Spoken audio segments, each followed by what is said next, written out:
Ladies and gentlemen, it's about that time of the day. Today, we have special guest Eric James of Culinary Misfits. To briefly summarize it, we couldn't contain the amount of energy that we were all experiencing. It was such a pleasure chatting with him. But to no avail, ladies and gentlemen, Culinary Misfits. B Money, what's up? I feel like I need a screen. I feel like hold on a second. I got an idea. Hold on, I got an idea. You are definitely good. See if it's in here. Hold on. Here we Oh, damn. There you go. You got a whisk? That's what's up. All right, so I'm ready to go. Oh my goodness. That's it. That is definitely it right there. Beautiful. Man, this light is really harsh. Okay, you know what? Let's that go. works. That works a lot better. I Hey, think how's you're my ready. sound? How's my sound? Sound check. Good. You sound good. Okay. I can hear you. We can all hear each other.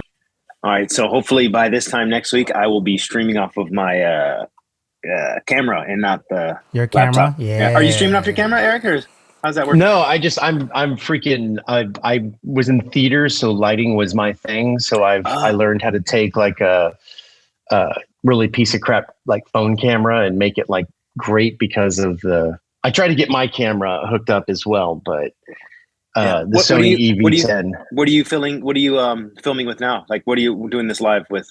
My webcam on my computer. Oh, damn, it looks great. Mine is the same. He has the same filter, bro. You gotta get with it, man.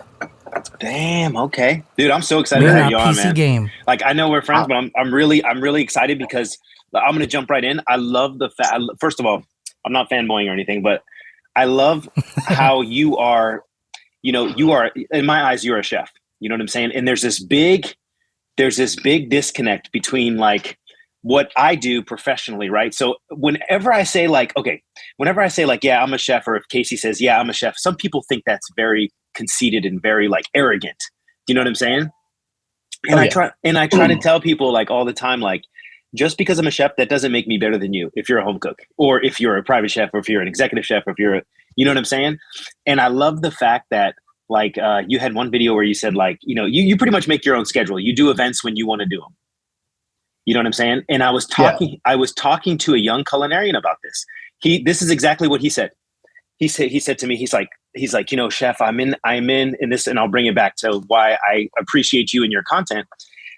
He was like, you know, I want to be a chef, but I'm going to be honest, I don't want to go through the grind of going to culinary school, working in the restaurant, and all of, because I tried to set him up with the job in Los Angeles, but it was way too overwhelming for him. You know, it was at Wolfgang Puck Catering in Los Angeles, which is, you know, they did 46 million in revenue last year, and this was their bad year.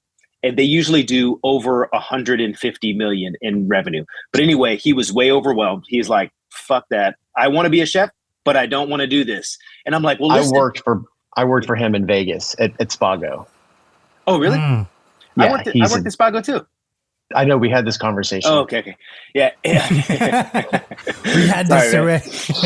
So anyway, he's like, listen, in all honesty, I kind of just want to do like private events. And I'm like, listen, you need to go follow Culinary Misfits. That's exactly what he does.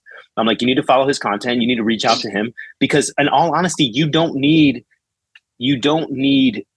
training, like example that I have, to be able to cook in people's home as a private chef or at home. You just need basic culinary knowledge. You know what I'm saying? Yeah. Because I don't care what anybody says, when they hire you for the job and they have a good experience, that's all that matters. That's all that fucking matters. Like, and the thing is like, I think, it kind of like shined a light on his like future, because he was like, well, he's like, are you serious? I don't have to I don't have to go to culinary school. I don't have to work in a restaurant. Because I tell everybody, if that's starting out, it's best to just go work in a restaurant and just get the experience.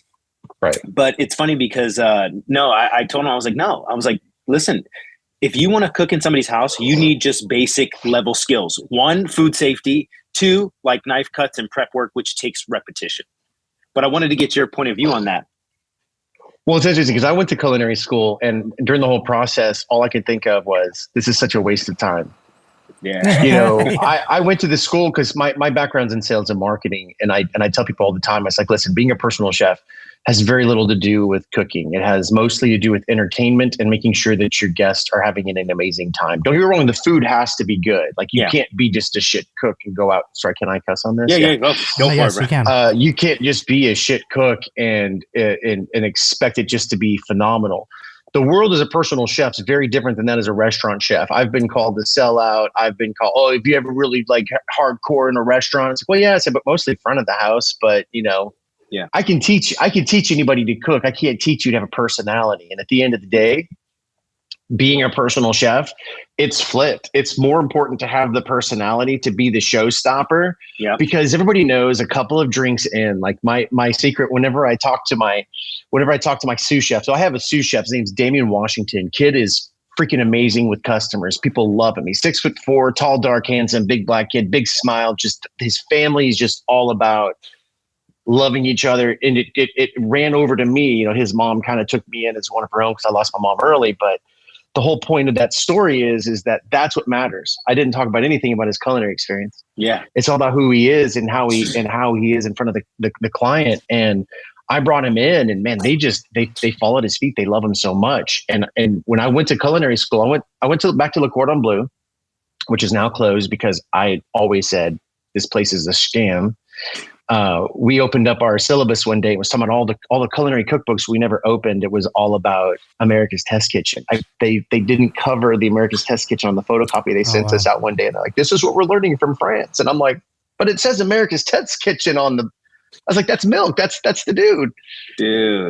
Yeah, there. I got a rabbit hole for Le Cordon Bleu. Yeah, well, that's why they got shut down for that dumb. Yeah, well, that and false promises of employment and all this other stuff. But I digress. Anyway, with that, the most important thing I feel is to respect the culinary world, to respect what it means to be a chef. Like you and I are very different chefs. You're very technical. I'm the chef that's like, let's get Brandon. Like I would be the chef that would be the leader that would pull you and say, Brandon, you're in charge you're in charge of back of the house, make the food phenomenal. Then I would go to somebody else and say, you're front of the house, you're the rock star, you're going to make this happen.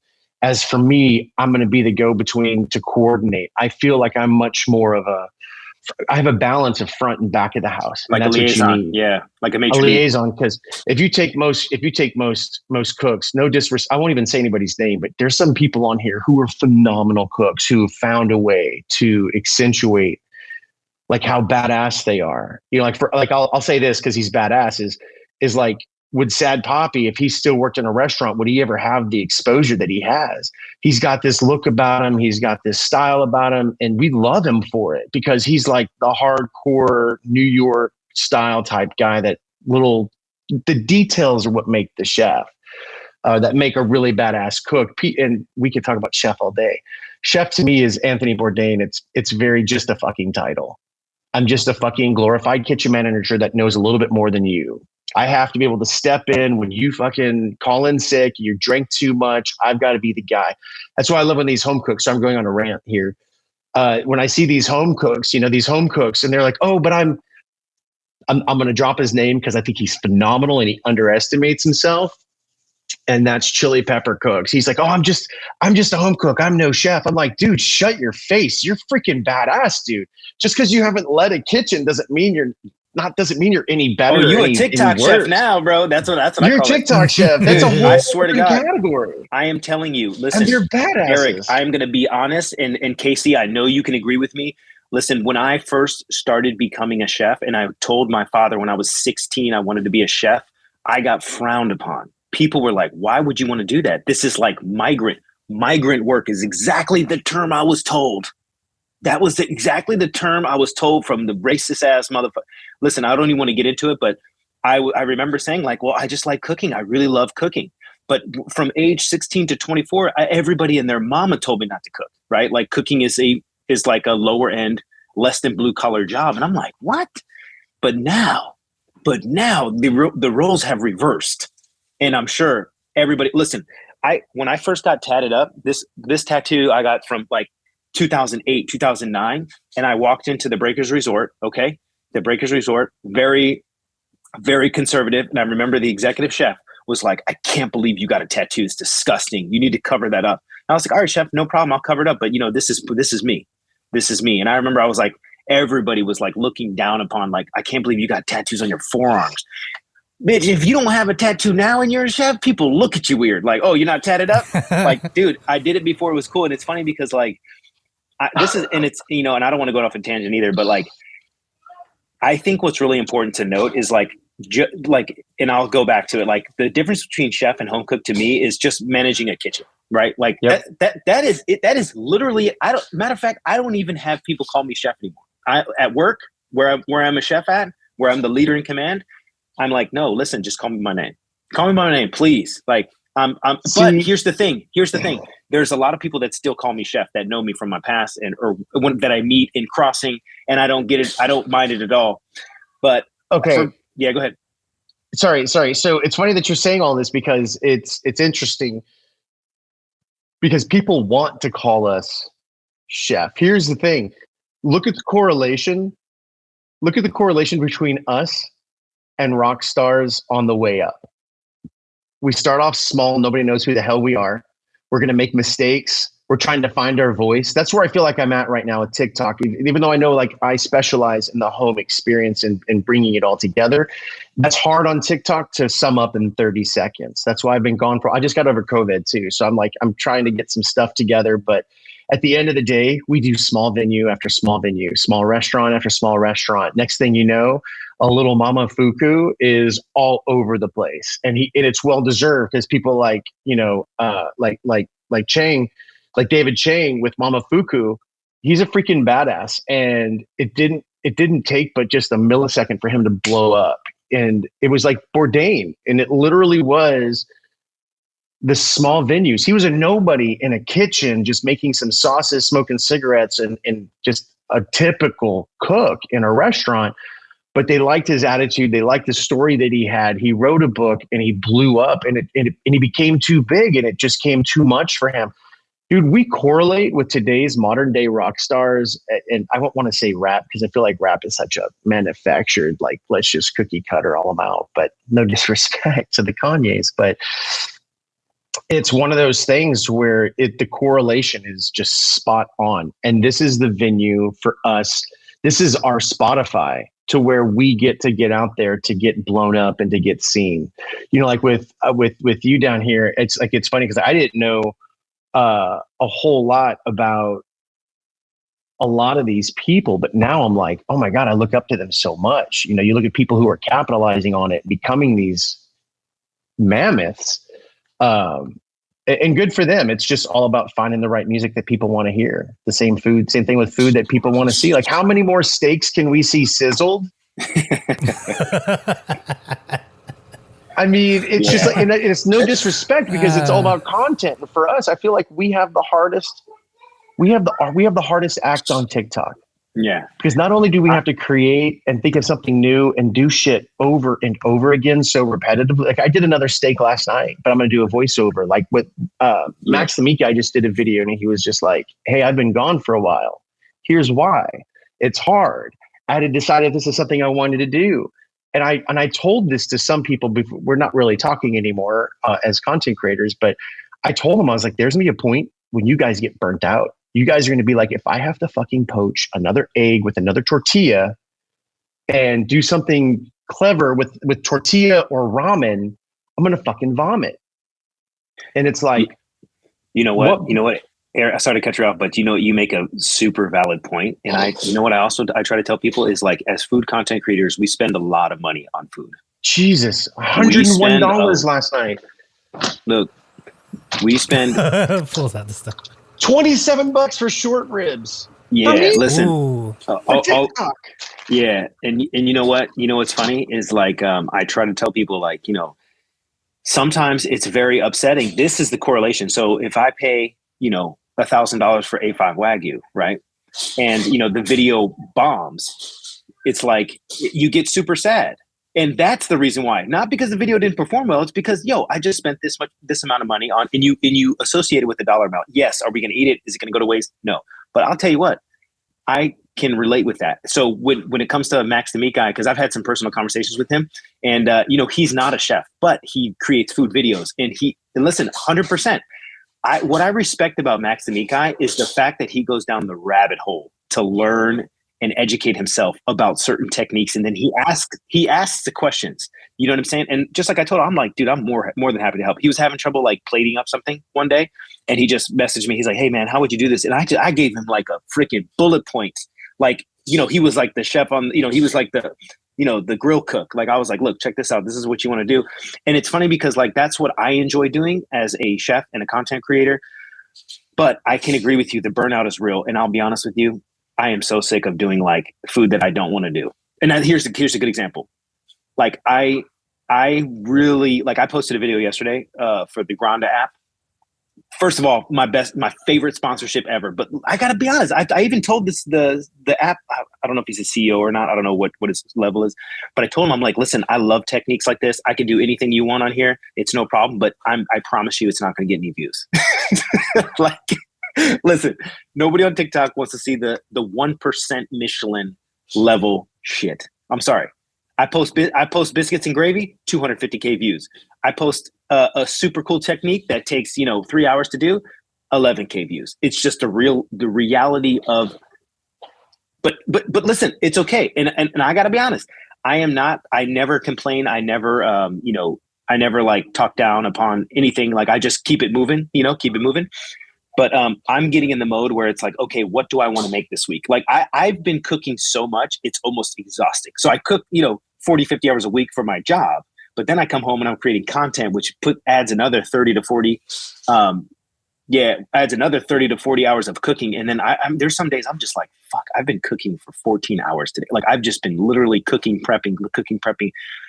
Thank God for things like Instacart and like I'm able to organize my time. But it's just, dude, it is like a content treadmill. It is. And hold on a second, because I got to bring in Casey here because he's the silent. The silent beast. Casey, you be tripping. Come on, man, Casey, jump in here, man. I feel like that all the time. Every podcast, I'm just controversial. I feel like I talk too much. He's just that's the thing though that I love about Casey is that I didn't know who he was until you mentioned him to me, because he looks like he's relatively new.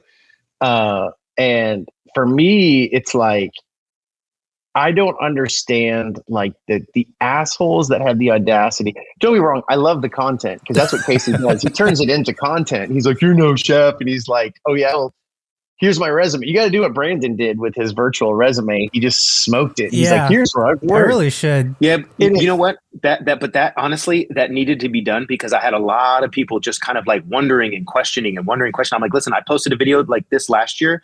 And the thing is I agree you should see what somebody's credentials are, but at the same time, it makes me look like a fucking egotistical asshole. But in retrospect, the thing is it's kind of like, okay, if you, it's not a video I want to make, but in all honesty, I think it needs to be done because you have like, I don't know, man, like I always kind of feel bad about it. And I always like in the video last year, the first thing I said was like, hey, this is not for clout. This is just so you could see where I worked. So, me as a chef, it's the bottom line, but sometimes Casey, it rubs people the wrong way.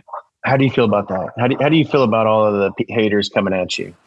Cause like, you know what it is? I don't think they know. So my main goal, like I know I have credential. A lot of people know I have credential, but like to the younger, I think it's the younger folks, right? And I think they genuinely just don't understand. So I make it to a point where I'm explaining. Now, obviously, a whole lot of it is satire. I'm not trying to instigate shit, but they're starting it. Yeah, you are. And then I'm also treating it like, yeah, I am. And then like I'm treating it like as if I was petty, bro. He puts the really P in petty. Listen, and then I treat it like it's my restaurant. So it's like I feel like it's my cooks. So I'm like, hey, let's fucking go back and forth at it. But like they stop as soon as I mention it.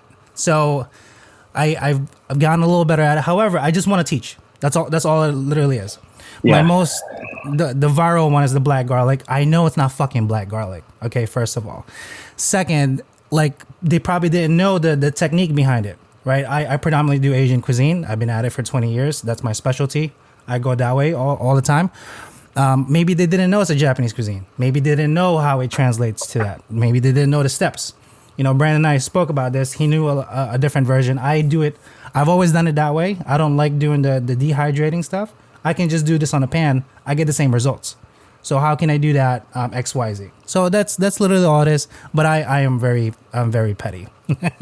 No, and I feel like that's fine because you need content. And it's funny because like when I first began, I used to delete all the negative. And now I'm just like, I just don't give a shit anymore. Like, I just really don't care. People will try to start stuff. And I'm just like, okay, if that makes you happy to believe that. Like, people give me shit for the sous vide. Here's the thing.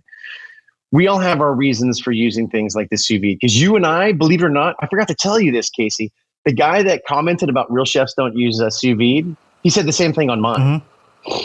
He literally, that guy's a troll, man. He goes out and he looks for people doing shit and says the same exact thing. And so I ignored him. And the thing for me is using a sous vide is you try doing a dinner of 40 people who want a medium rare steak. And I pulled out 2 sous vides one time, and it's so funny. I feel like the ignorance is like key here because I had 2 sous vides, one for medium rare, one for medium. Okay. Very slight differential in temperature, but the client was happy and I had one well done. No problem. Throw that in a cast iron in the oven for, 10 minutes or until you see smoke, whatever's fine. And I did 2 sous vides like that. And I had 40 steaks in each, 20 steaks in each one for a group of 40. And the comments, how do you get those steaks cooked consistently? Because they're in the sous vide. I'm like, well, that's the whole point of a sous vide. Like, you put it in there that's the whole point of it. An hour and a half. You can admit they don't understand it. They think you're just poaching in a plastic bag. And it's like, I try to explain this all the time. And I'll go back back in 2009 when I bought the original Polyscience sous vide machine. I got it for Christmas. I saw that on your counter. I was so jealous. That thing was a beast. The OG one, like the gray one, Casey, the original one. And I brought it into work. It was just 2009, the Breakers Resort. And the executive chef of the hotel was like, "What the fuck is that? You need to unplug it right now." And I'm like, "Okay." I'm like, "Okay, chef, fair enough." But I'm like, "Just taste this pork tenderloin. Let me cook this pork tenderloin for you. Let me cook this pork tenderloin for you. And if you don't like it, then I'll take it down." And let me tell you something. I cooked this pork tenderloin. It was a perfect rosé pink. And I'm like, and I sliced it. And I'm like, "Chef, just try it." Light smoke. It was maple cured. And he tasted it. And his reaction on his face was like, every time you taste the first time you taste something sous vide, like, you're like, fuck, how it's perfect. Edge to edge. Perfect. And that was the day. And it's funny how now it's like a convenience item. Like, everybody has them and it's like a household item. But yeah, people that comment about, like, when I made the sous vide chili oil, like, same thing. I had the same comments, but I'm not like Casey. I'll respond to some. Like, I'll go back and forth with you. But like, the thing is some people are just like, they just want to be nasty, and I ain't got time for that. Dude, I was going back and forth with somebody on my YouTube channel who was like, "Oh, these aren't ribs. These aren't barbecue ribs." And it's funny because I love that aspect when barbecue people get really upset, like, about like, "Oh, you're using a pellet smoker or you're using a stick burner." Like, honestly, I don't give a fuck. I don't care. Whether you use electric or gas, I use both. It doesn't matter to me. That's what separates us from barbecue people. We don't give a fuck. They have such a I wish that we had a tight-knit community, but their community is so definitive. You look at TFIF, you look at Marco, you look at Gord, you look at all these guys who are specifically barbecue. They are truly a family. They've got their spices they like. We don't have that kind of camaraderie. We're so different in each of our modalities. And that's what kills me too and that's going back to what you're talking about as a personal chef. This is just a side note. Personal chefs, people always ask, "So what's your specialty?" And I'm like, my client. Yeah. My client's my specialty. I don't have a modality. I wish I could focus on Asian cuisine. I could eat Asian cuisine every freaking day because it's amazing, but I can also eat Mexican. I'm a fat kid. Look, I love food. Don't ask me my modality is. Ask me what I want to eat today. What's your favorite thing to cook? Why would you ask me who my favorite child was? Like, why do I have to kill one? I know. You know what? I get that. I get that question all the time. But you know what? I just want to say that for anybody out there, all the young cooks, you could arguably make more than an executive chef being a private chef in the Bay Area right now. Oh, just shit. I could crush it. Seriously? Seriously, not in the Bay Area though. The Bay Area is rough right now. I can't. It's way too expensive over here, man. It's freaking. Not to crazy. mention the taxes that they're going to want from me too. Oh my, yeah, 35% pretty much. So Good luck with that. Try 40. Yeah, yeah, it's exactly like, yeah, 35-40%.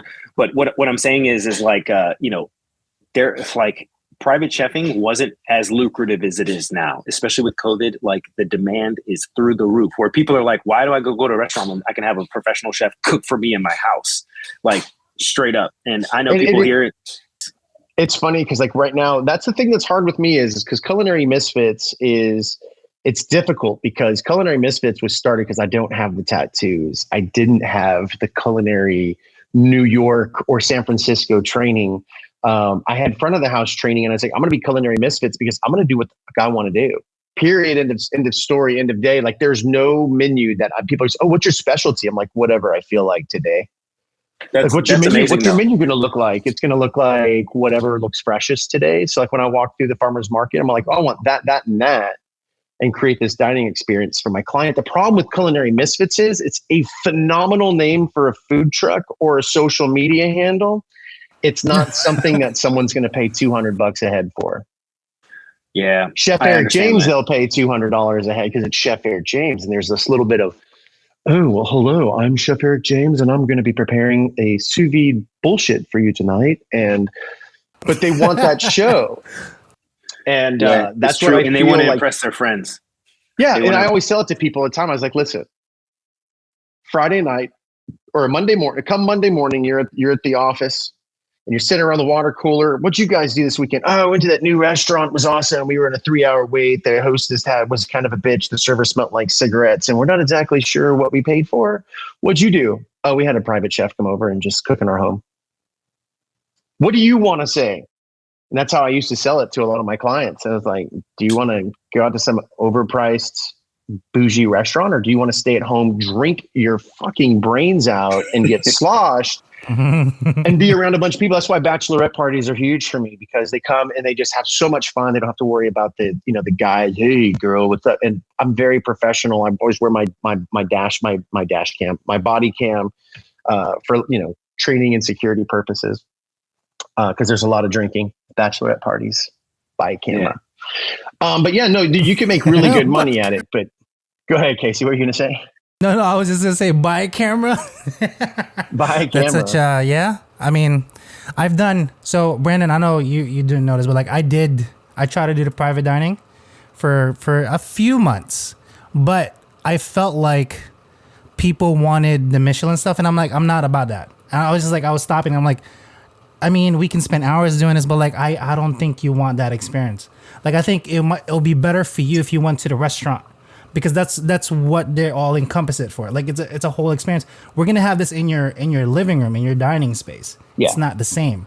And you want me to charge you that rate. So I felt like, let me just go back to corporate for a second. Yeah, you're limited. You're limited to your menu when you do stuff like that, because you can't pull out all of the foams and all of the craziness that goes along with having a real Michelin star restaurant experience. You can, but then you got to hire the staff. But then there was a rumor that Wolfgang went into a house and during COVID and was going in and checking out this private chef stuff, and that they were charging upwards to $2,200 a person because that's what he needed to make operations run. And I was like, bitch, I do this for like $79 a person plus a 20% chef fee. How are you going to have the audacity? But they were going through and putting too much. And the thing that I found about most people is they don't care about the 17-course molecular gastronomy bullshit.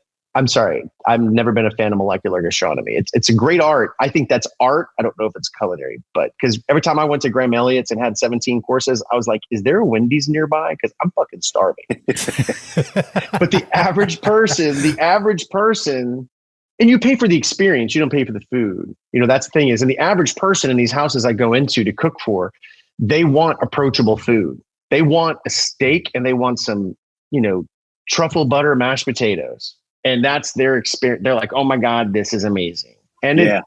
They want somebody with the skill set to be able to cook it and execute it. And to entertain them. They want us to stand there at the table like the Food Network monkey. Sorry, I despise the Food Network. I think it's single-handedly destroyed and caused more perceptions of our industry than anything ever has. I agree with that. They want us to stand 100%. There at the end of the table and be like, today I prepared for you, blah, blah. I'm like, bitch, it's steak and potatoes. I hope you enjoy it. I don't do that, but I'm like, Love it. I have a sous Love vide it. prime filet that I did for 2.5 hours, and they're just like, oh my God, this is amazing. But also too, the number one key component you have for delicious food in a restaurant or at home, alcohol. You get them, everybody, let's have cocktail hour and get some cocktails. Let's get some martinis. Next thing you know, you see these faces of like, ooh, you're like, oh, you're ready to eat. This food's going to be delicious. And they take that bite and they go, oh my God, it's so good. Yeah, I'm like, you know what's so that's funny? just mac and cheese. So you know what's so funny? So Eric, just so you know, Casey and I are total opposite ends of the spectrum. That's why we do so well together. So Oh, I basically, noticed. he went the no culinary school corporate route to become a chef, the hard knock life, right? And for me, I went the complete opposite route, right? Michelin star background. But what I will say is, I agree with both of you when it comes to Michelin level cuisine. You know, honestly, most of the time, I'm wasting time. Like seriously, Yeah. in a Yeah. restaurant. And listen, when I came out of Alinea, 3 Michelin star restaurant in Chicago, and I moved back to Las Vegas, and I was at Spago, Las Vegas, and I literally, I remember specifically, like, just being so egotistical and like trying to put, 30 things on a plate. And it's so funny because, dude, I just got beat down, like beat down. And I don't care what anybody says. You can be as egotistical as you want, but if the guest is not happy or they don't understand what they're eating, it's no bueno. It's no good. It Yeah, doesn't it's a matter how much it loss. costs or where it came from. Like I had this problem, like, especially in Las Vegas, it's driven by convention crowds. Yeah. People want to eat dinner and go to a show. They want all you can eat buffet. They want crab cakes, sliders, fucking Chinese chicken salad. They do not. There's some people that want to go to the Robuchon experience, but that's the top 2% out of, I would say, United States, top 2, Yeah. maybe top 1. Everybody else, and I got to be honest, I'm over that shit nowadays. Now that I have kids, it's funny because I prefer the actual hole in the wall, like the dumpling spots, like I want to know where the best beef kefta is. I want to know, like, like in my area right now, there's like Indian food is something that I haven't really been accustomed to. But I'll tell you what, man, there's this one Indian restaurant that's close by, all vegan, bomb. Like the flavors I couldn't even wrap my head around. And I appreciate ethnic cuisine so much. And that's why I'm so happy that David Chang came out with that show, Ugly Delicious, because So good. yeah, man. And you know what? Like, I agree. But then, like, there's this part of me, this 1% part that's like, dude, I miss doing like super upper echelon technique. Right. And here's the thing.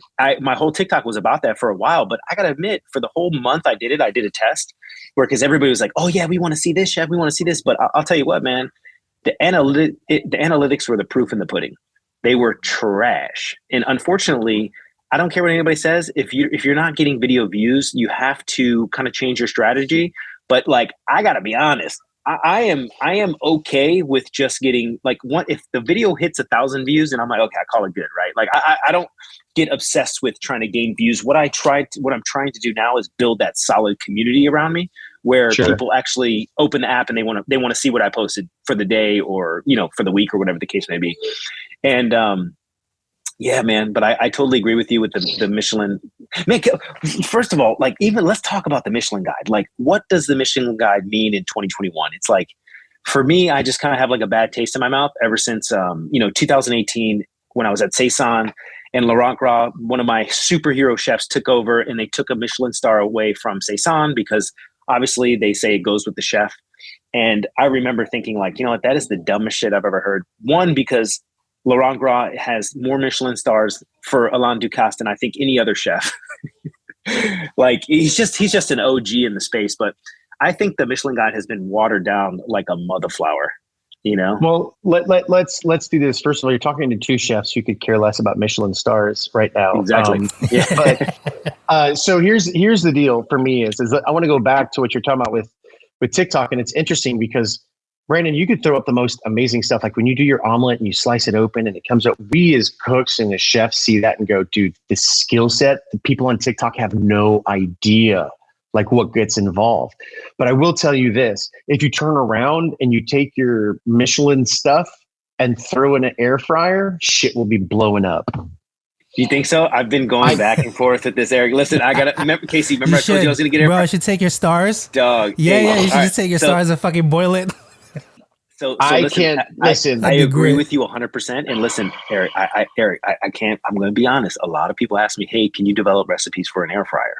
And it's funny because listen, I ain't gonna hate on the air fryer. One, because I've never used it before, but two, because I truly believe that it is easier to, do something in the air fryer real quick without turning on your convection oven.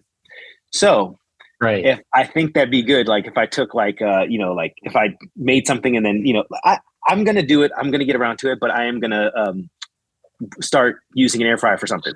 I promise. I promise. I will tell you, the air fryer is what will make you famous. The air fryer, if you put it in the air, because it's funny it's like I'll fry some shoestring potatoes or some shoestring onions and fried onions for a burger or something like that, and people are like, but can I throw that in the air fryer? I'm like, what the fuck do you think? Like, why are you asking me such a stupid question? Dude. Go put it in the air fryer. If you need it so bad, go do it. Like what did I do not too long ago? I sauteed something. I put a little bit of oil in there, and I put a little heavy because sometimes I like to put a little bit heavier oil to kind of fry my steak. Because sometimes when you sous vide, you gotta make sure and get a little fry in there because it's hard, especially with the fat cap on the back. I put a little bit extra avocado oil in there, and somebody's like, "That's not sauteed, that's fried." And I'm like, okay, thanks for telling me, because I would never have known that this. I'm like, why? Just stop. I just wanted to reach out to people and just be like, just stop. Listen, your mom's gonna make you your PB&J and cut off the crust for you. Just go back to her basement and leave me alone. I'm just trying to entertain, and all you are is toilet paper to me right now. You know what? Chef John Kung said the best thing. He said, "Oh, the TikTok comment chefs, like the comment critics." Yeah, listen, I totally get it, but you know what? I wouldn't even waste negative energy on it unless you're KC, who likes to pick apart every fucking. But you know what? KC, Send it to me. Send it to me. Sometimes you do these people dirty because you are professionally trained, so you have an upper edge, and they don't realize that. You know what I'm saying? Do you have anybody do you have any?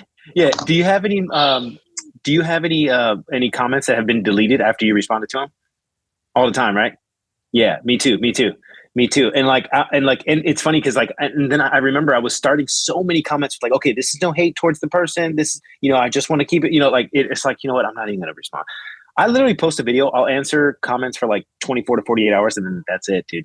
I'm done. See, but see, here's the thing, Brandon, when we have things we need to say, don't preface it, because that's 3 seconds of valuable time for you. I know. I don't mean to hate. I'm not trying to be a jerk. That's like 5 seconds that I could have put to make sure you hit that follow button, And you know what? While we're on the topic, you know what I'm fucking hating? And I'm doing this shit myself. And I just realized it in a goddamn video where I'm making something.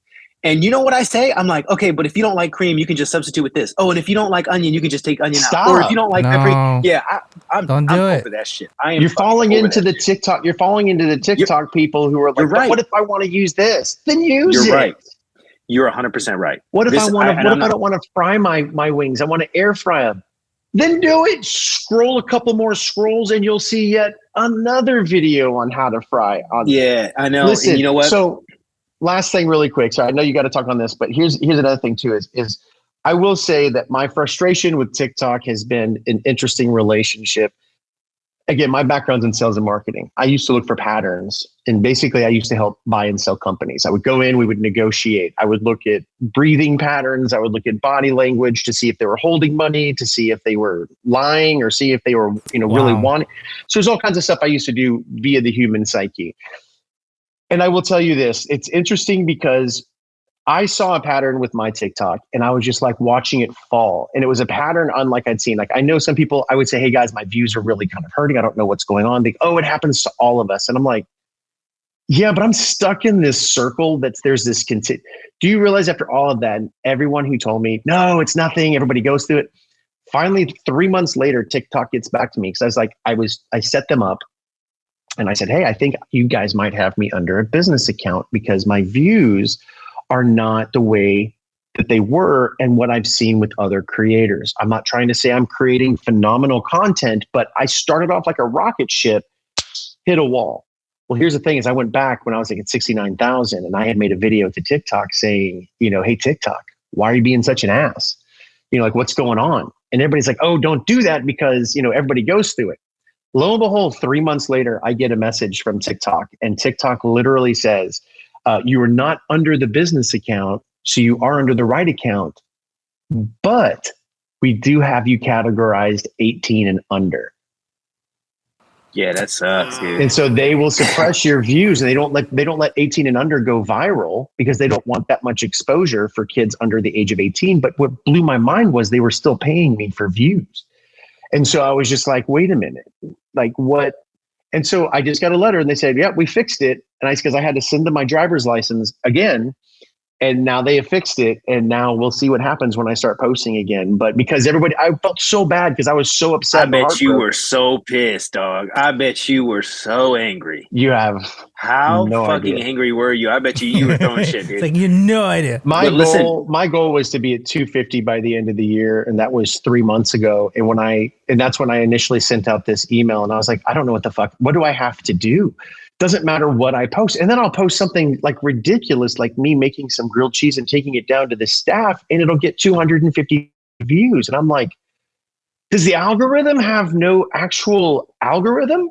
And so I was upset, but I was so upset that I haven't produced any videos like in 2 weeks. But to be fair, I went to Vegas to spend time with the family. And then went through a bunch of hotels and airports, got COVID for a week. And so I'm trying to get back up on the horse, but the motivation is so low. Like it's an emotional roller coaster with TikTok. That's like a punch to the freaking nuts, dude. Yeah. Especially if you have verification that's why you weren't getting any views. It's like, if I were you, I would just go through and create a backup account and repost all your old content. You know what I'm saying? Well, it's funny. Well, I didn't do that, but what I did do is I started one that was just, it's called Captain Gen X, and it's just for fun. And I get like 25,000 followers in a matter of a week, and like comments and everything's going well. And I'm just like, why am I spending all this time? People don't realize the time we spend cooking. Like that's something you didn't even mention, like 2 to 4 hours, especially if you're slow cooking something. Yeah. That's a good example. Look, today I'm going to make a foie gras terrine with black truffles because I'm extra. You're so and fucking extra. This is a 3-day process, my guy. This is not way too much. And I'm thinking in my head, like, I know, but you know what? One of my purveyors gave me a lobe of foie gras, like for the holidays, and I want to use it. But anyway, what I was going to say is it's a 3-hour process. It's a 3-day process. So I got it. But the good news is I have a new camera. I got the ZV-10, just like you have. You know what you need now? You know what you need now? You need a lens. You need that bad boy. That what's that lens?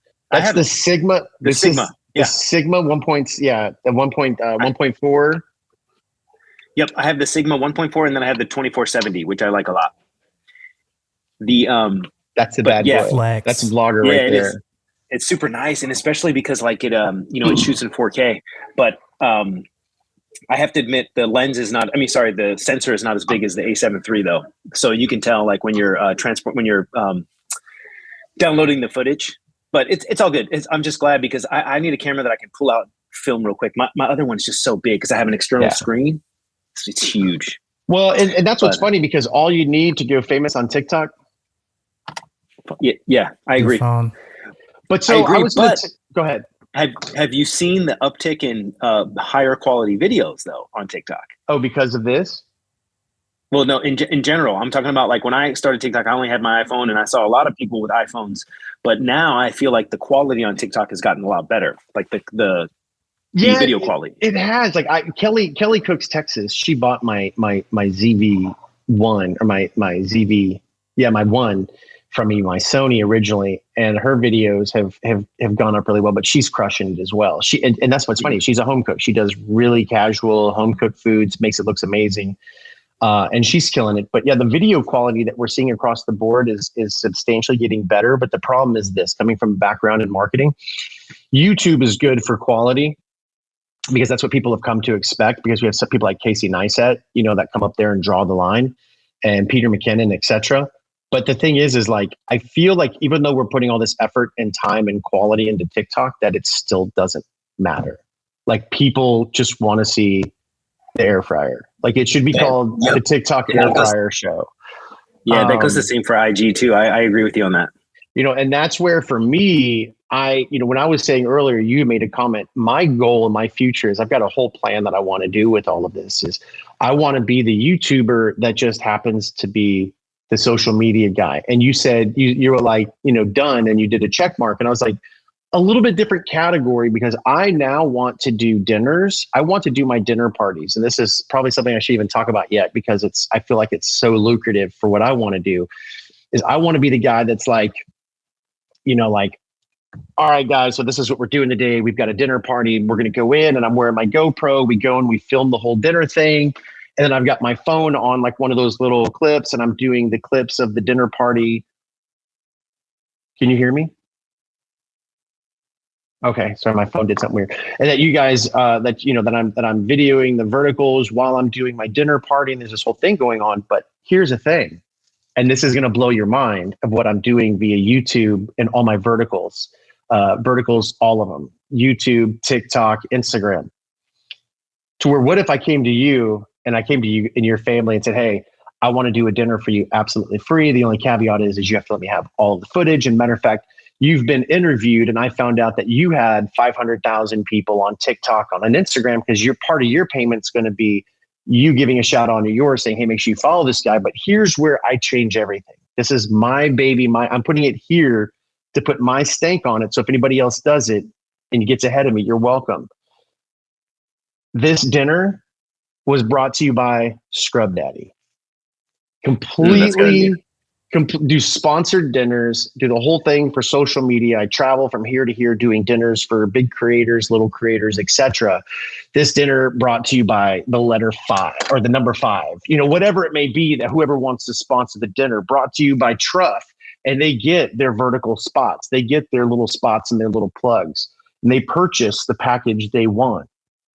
That's why I'm here.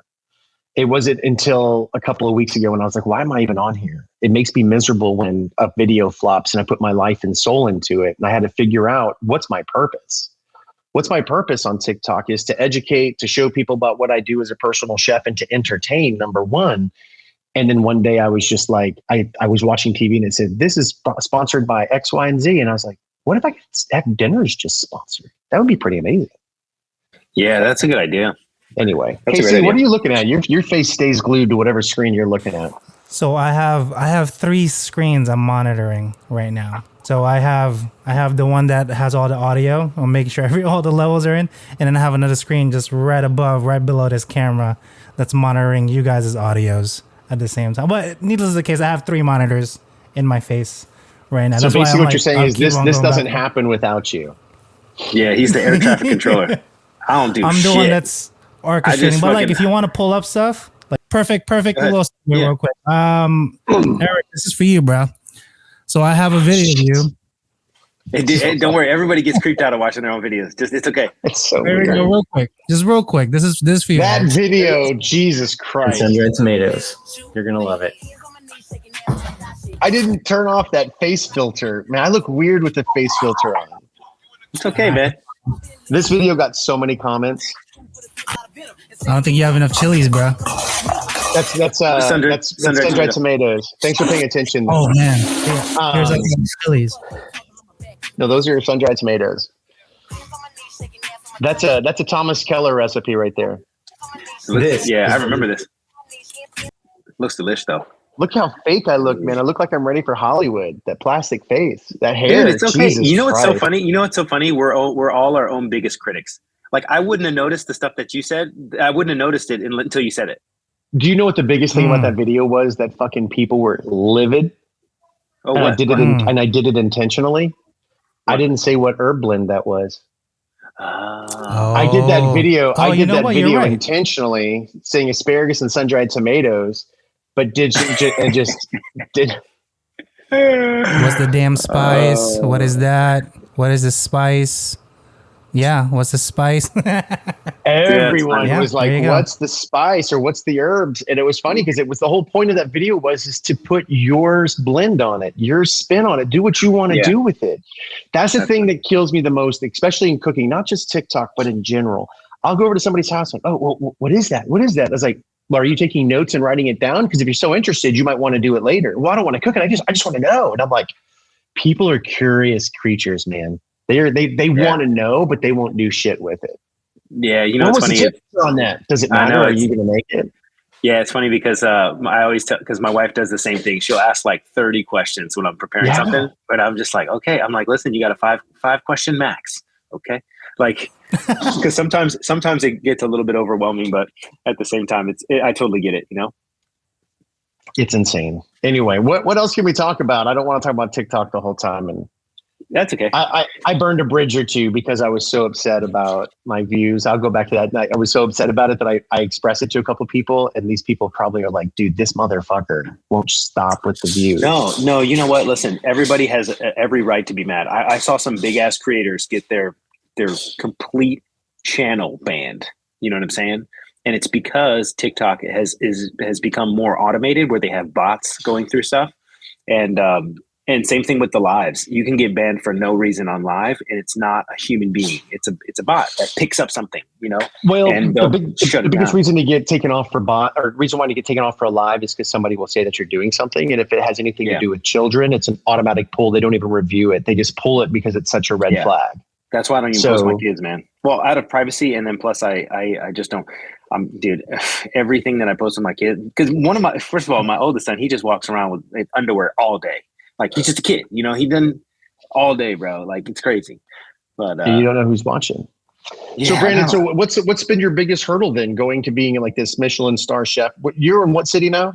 So I live in Sunnyvale, California, pretty much Silicon Valley, right under San Francisco. That's right. And basically, the biggest hurdle, like, I'll be honest, like, just to give you a snapshot, I'm the executive chef for a tent company here in Silicon Valley. But when I originally started, it was crazy. I was working 90 to 120 hours a week, getting paid very well. And I was doing literally, you know, Michelin level lunches, dinners, events on the weekends. It was absolutely crazy. And the way this works is this place is like the White House. It's like set up like an event. So basically half of it is residential, half of it is business, strictly business. And full kitchen. I was able to build another kitchen on site, and like a catering kitchen. There's an event space. And it was crazy, man. It was awesome, but it was like really, really tough. And now it's switched, right? So basically the tech company has uplifted and moved. Okay. And so basically I'm left with just the employees and some guests here and there. So it's like my workload has went from 120% to literally 30. And so it's more of like, so I'm still my title's the same. It's just, I'm still the executive chef. And like, the thing is like, it's just way less guest count, and it's amazing. And I can't complain, although it does get kind of boring, and I wear many hats. Like, here's a good example. You know, when COVID hit, when just recently with Omicron and everything, a few employees have, you know, caught it. And it's like, dude, it's crazy. We get locked down. Like, we're only 2 people are allowed in the event space. And like, it just makes it really difficult because I have to wear a lot of hats. You know what I'm saying? So it's just like, but it's, you know, I can't complain, man, because, you know, I get paid very well, and it's a good job. It really is. Well, I think you would thrive in the private event space, or in the private chef space, just because, you know, I feel like, and that's the thing is, like, I see certain, like, one of the other things I wanted to do was I wanted to approach people. So there's a guy on here, his name's Dave Gates, One Stop Chop. He's amazing. He's got his cookbook out. Yeah, he's amazing. He's a good looking kid. I always joke and say, dude, you're gonna be the first TikToker on the cover of GQ magazine. Just because he's just a charismatic, good guy. But when I see these creators as a personal chef, on my head, I automatically go, is this guy a personal chef? And I'm like, this guy would crush it, you know? So there's certain people, and then you look for your sous chefs, the people who are just like machines, who get in there that, you know, don't necessarily have to talk to the client, but they're like the hardcore culinary person with the tats and the, you know, the criminal investigation going on, and a pregnant hostess. You know what? Not to cut you off, but it's so funny because I agree with you 100%. And I was the type of chef that just stayed in the kitchen, and I didn't want to go out and talk to guests until Wolfgang Puck made me one day. He's like, you need to be on the dining room and touching tables. You need to go. Yeah, exactly. Yeah. He's like, come on. And I'm like, okay. I'm like, all right, chef, let's go. And he's like, yeah, you shaved the truffle. And I'm like, okay. And then and then it's funny because he emphasized that it's such an important part of the experience. And I'm like, yeah, chef, you're right. And so then it just turned, and then I just became, you know, touching every table, you know, all the above, man. And I think that translated into kind of what I'm doing, you know, kind of what I'm doing now, because I think what people don't realize is it's about the whole experience. It's not just about the food. You know what I'm saying? Right. It is Right. definitely about the whole experience. And it's funny because Casey, I told you the same thing. Like, yo, you need to go off the tables, man. You need to straight up go off the tables, see how everybody enjoying everything. I and, wish. I'm have a strapped to the conversation. fucking stove, man. Dude, people Half the love damn that time. shit, bro. It's so annoying. What's that, Casey? It's very annoying.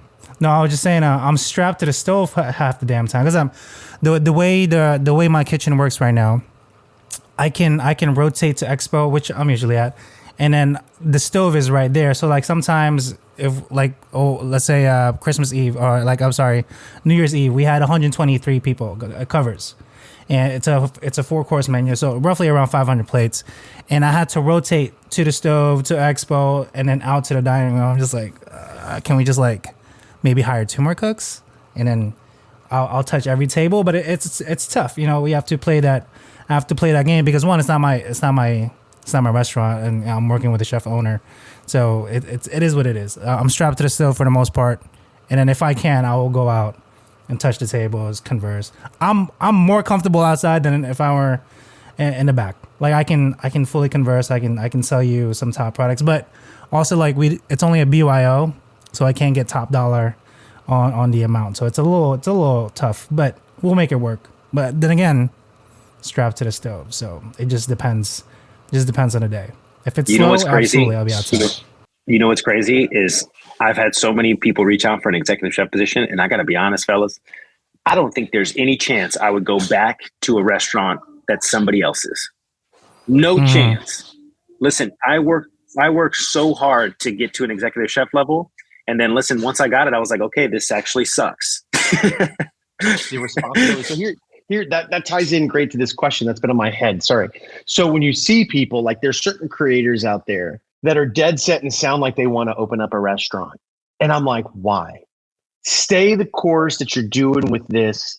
Stay at home, throw your knife at the cutting board, be the biggest content creator you can. But there's a certain level of arrogance that people feel that they go, well, I'm going to open up a restaurant and mine's going to be successful. Out of the 80% that close, I'm going to be the 20%. I'm like, but you've never even ran a restaurant. Just because you make like a handful of good items, what makes you think that you could? I mean, and I don't want to crush anybody's dreams, but fucking find another outlet. TikTok has been that. TikTok has been another outlet where I don't want to open up a restaurant ever. Matter of fact, my days of being a personal chef are numbered because, quite frankly, I'm done with it. I've been doing it 11 years. And part of me just wants to go to a brain dead job where I can just go get a paycheck for just a little bit. But at the end of the day, for these people to come on and think they want to start a restaurant, I'm like, first of all, go work in a restaurant. That's my favorite. I want to open up a restaurant one day. Have you ever worked in one? Well, no. Yeah. Don't be an idiot. Go work in one and see at the level. Go work at the dishwasher. Exactly. At dishwasher, yes. The most abused position, underpaid, but most necessary. Yeah, and see what it feels like when you got all these guys back there and they're just getting dishes dumped off by the servers because you have these female servers are like, you can handle this for me, right? I'm like, no, bitch, I can't. Clear your plates. Exactly. Got in your eyes and put the silverware in the bin. Me. Put the silverware in the bin. Oh my God. I repeat. Oh my God. That's another one. Scrape the plate and put the silverware in the bin. I just don't want to touch it. Yeah. So it was funny. Yeah, you know what? That's a great point, man. And servers. I'm actually gonna make a YouTube video on this because the thing is my problem, and I'll just say it. I'll say it up. I have an extreme issue with being the executive chef and just getting a salary and not a piece of the pie. Now I agree with some sweat equity, but if you've been in a company for 3 to 5 years. And you have shown that you can actually turn a profit and you can actually manage the operation, I think you should have some equity if you want to make it a lifelong journey. If not, I agree. Most of these chefs, they don't know that they're getting screwed. Let me give you an example of that. And right now, today is the best time for that too, because they're starving for good people. So if you're ever going to negotiate, I'm telling this to the viewers, if you're ever going to negotiate a position in a restaurant, right now is the time. 100%. I've seen cooks that have zero experience get promoted to sous chef straight up. And like, I try to tell people all the time, like the problem that I have is, let's say you're an executive chef making $100,000. Yes, that seems like a lot for you, but you're being also held accountable for managing the profit and loss statement. Let's say that restaurant does 3 million in revenue, right? 4 million in revenue. when you look at this profit and loss statement and you look at the numbers and then you realize how much you make, for me, that was a turning point in my life. that was the motherfucking turning point. I remember looking at so I was the CDC at this time, and I was in full control of labor, all of it, right? Total restaurant operation, menu, all that. And the thing is I was being grilled for the labor cost. I was being grilled when I would hire a cook, and I would just give them the extra dollar because it wasn't worth it to me. Like, why do you want a nickel and dime? Like, I can't believe companies nickel and dime fucking cooks from anywhere from $15 to $18 an hour. Dude, give them the extra dollar. You know why? Because you can always remove a few hours at the end of the week, or I will find that $40 a week, to up in some other area. You know what I'm saying? But anyway, I digress. But that's the thing.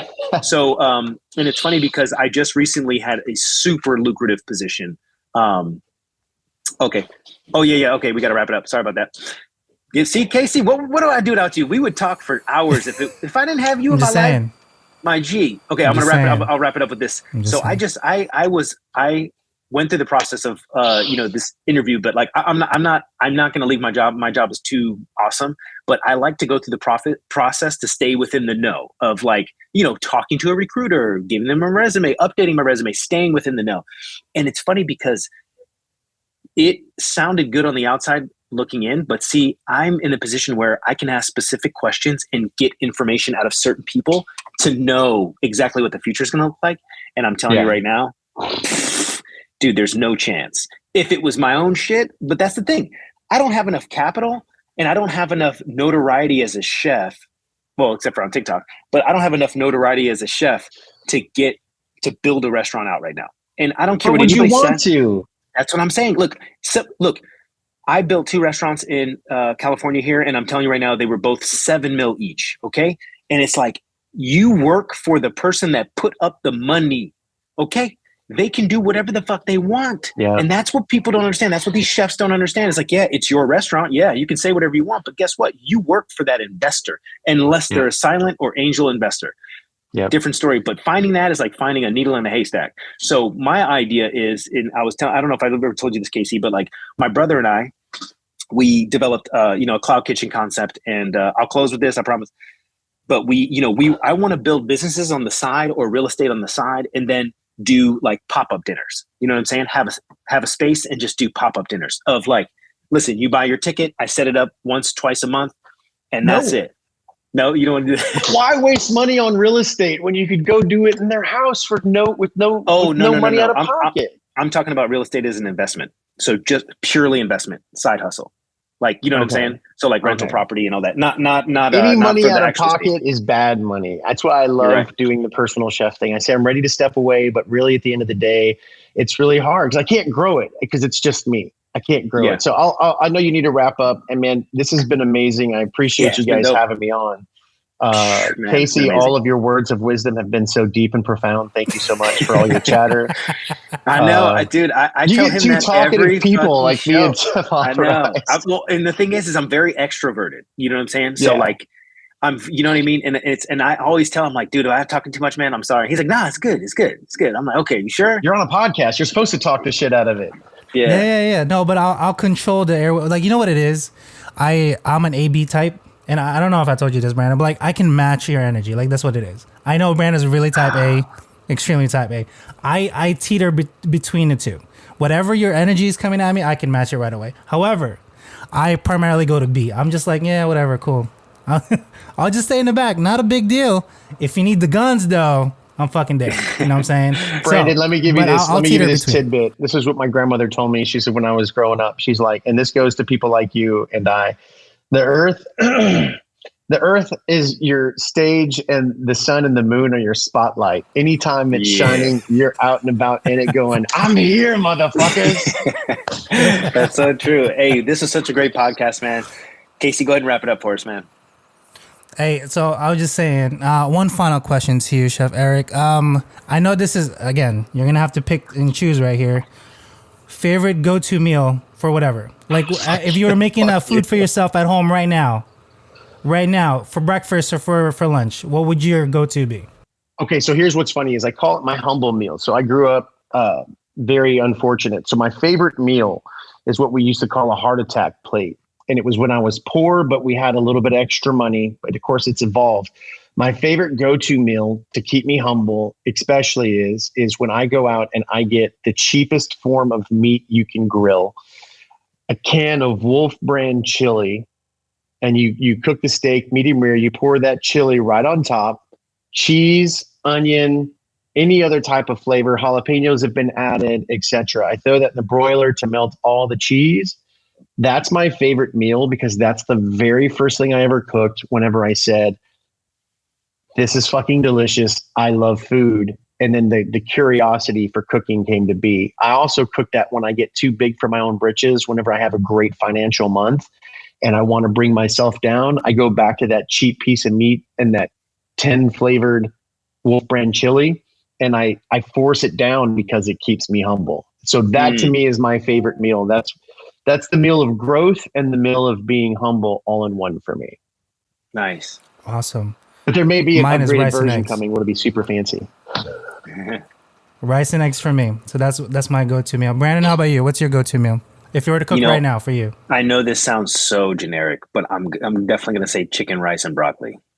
So I know, seriously, you are that person. I know. Listen, I hate to say it, but I will be completely honest, man. I know it's a bodybuilder style of workout, but like the thing is as I get older in age, my stomach is, is not as like, I would say easygoing as it used to be. So my wife and I are the same. We cook for fuel most of the time. Like our meals at the house, we cook for fuel. My wife is in pre and postnatal fitness. I have a full garage gym. I'm very active. I work out. I don't waste time eating bullshit. Like I don't want to, and I know it sounds stupid, but like chefs don't cook for themselves. I swear to God, no, bro, I really don't. I just like a good piece of chicken and fucking rice, dude. And then obviously whatever you want to add on. So sriracha or whatever case may be, but that is my go-to meal. And I know it's generic but listen, I got to admit it's easy to digest chicken, white rice I love. And then the vegetable is subjective, but like, that is it, man. And I hate to say it, but I'm not going to sit here and lie and say, oh, I eat foie gras on brioche. No. With shaved back truffle. No. They all think we do, though. They all think we fucking do. No. I eat straight up. It feels like work at the end of the day, right?